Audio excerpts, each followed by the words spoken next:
생각 못하셨어요? 아들은 보육원에서 왜 데려오신 거죠? 다른 아이들은 안 때리셨나요? 유독 왜 첫째 아이한테가 폭행하셨나요?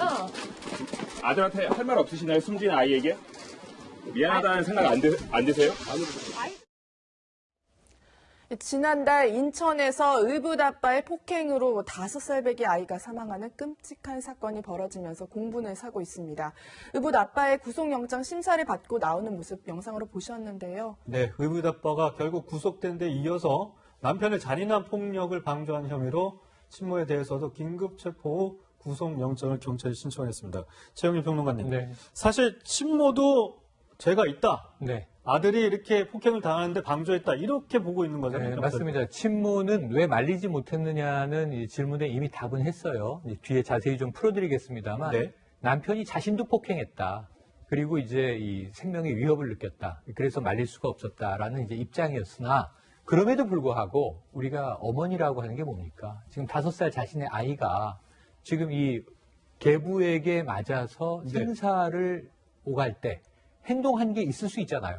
자신의 위협을 느끼더라도 최소한의 소극적인 저항을 해야 되는데 놀랍게도 이 모든 장면들은 다 CCTV에 찍혀 있습니다. 예. 경찰이 보기에는 이 친모는 방어하지 않았다. 소극적이든 적극적이든 아이의 죽음을 방치했다라고 판단을 했고요. 네. 따라서 사실은 공범관계로 본 것 같습니다. 그런데 네. 보니까는 이제 경찰이 이제 구속영장을 신청했는데 네. 친모에 대해서 반려가 됐어요. 그런 그러니까, 부분을 그러니까 고의성이 없었다. 맞습니다.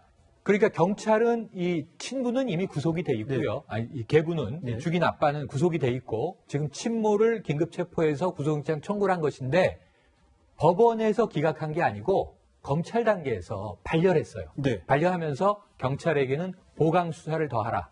이 보강 수사가 필요하다라는 지시를 그러니까 냈고 친모는 협박을 네. 계부의 협박에 못 이겨서 그렇게 예. 했다. 이렇게 봐야 그러니까 돼. 이제 검찰의 시각은 지금 이 친모가 저항하지 않은 것이 살인에 동조한 것은 아니다. 어쩌면 본인도 위협을 느끼고 이것을 적극적으로 말리지 못했을 가능성이 있다. 그러니 이것을 공모관계로 보려면 더 보강 수사가 필요하다고 본 것이 검찰의 입장인 것 같습니다. 네. 계속해서 상황은 지켜봐야 될 것 같은데요. 경찰이 친모에 대해서 아까 말씀하신 대로 그 CCTV의 영상이 중요한 역할을 했다고 합니다. 최영일 평론가님 아까도 말씀하셨지만 이 경찰이 한 달간의 분량을 네. 영상 분석했다고 하거든요. 이 CCTV 안에 충격적인 그 계부 아버지의 맞습니다. 폭행 장면이 담겨 있었다고요. 그러니까 이 5살 아들을 엎드려 뻗쳐 해서 이제 엎드리게 해놓고 1m짜리 목검, 집에 아마 검도용 목검이 있었던 예. 모양입니다. 이걸로 굉장히 이제 무참하게 때려서 결국은 사망 직역에 이르게 됐는데 네. 고통스러워하는 아이를 그냥 놔두고 일상 생활을 또 영위하는 장면이 찍혀 있어요. 이게 첫 번째는 이 CCTV가 왜 실내에 있었을까? 왜 CCTV가 가정에 통상 집 밖에는 방범용으로 있지만 예. 집 안에 CCTV가 있는 경우에는 뭐 도난의 우려가 있다든가 대단히 이제 뭐 상류층 집안에 있을 수 있겠습니다만 이 서민층 집안에 왜 있었을까? 이것을 이 부인이 뭐라고 진술하고 있냐면 자신을 남편이 감시하려고 달아놓은 것이다. 그리고 이것을 대놓고 달아놓은 게 아니라 몰래카메라처럼 입구 쪽으로 여러 개를 달아놨다고 해요. 그러니까 어찌 보면 좀 의처증이 있었거나 혹은 부인을 의심해야 할 정황이 있었던 것으로 보여지는데 이게 자기 발목을 잡은 거예요. 네. 자신의 범행이 다 녹화가 돼 있었고 네. 말씀하신 대로 한 달간의 행적을 아주 디테일하게 볼 수 있는 증거가 되고 있습니다. 그런데 계부가 사실 이 폭행이 처음이 아니었다고 하고 그래서 문제가 과거에 돼서 지금 숨진 5살 아이가 보육원에 맡겨졌다가 한 달 만에 이제 한 달 전이죠. 다시 집으로 데려왔다 이렇게 숨진 건데요. 이호선 교수님. 네. 이거 막을 수 있었던 사건 아닙니까? 이건 저는 막을 수 있었던 사건이라고 저는 봅니다.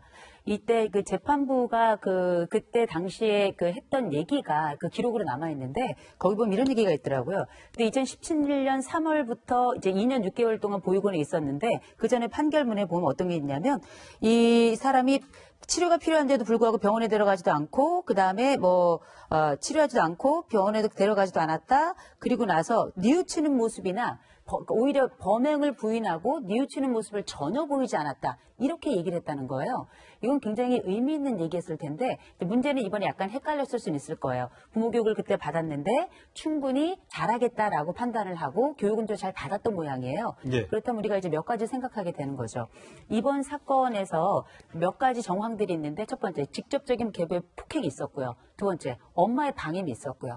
이웃 사람들이 다 그 소리 들었다는 거예요. 그 비극적 소리를 들었는데 누구도 신고하지 않았고요.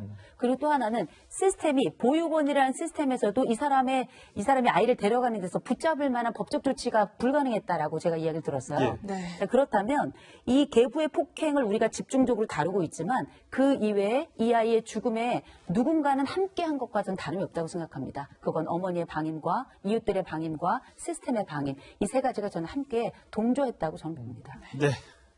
지금도 바로 우리 이웃에서 이런 일이 벌어지는 거 아닌지 제대로 살펴봐야 될 것 같습니다. 세 분과는 여기서 인사 나누겠습니다. 감사합니다. 고맙습니다.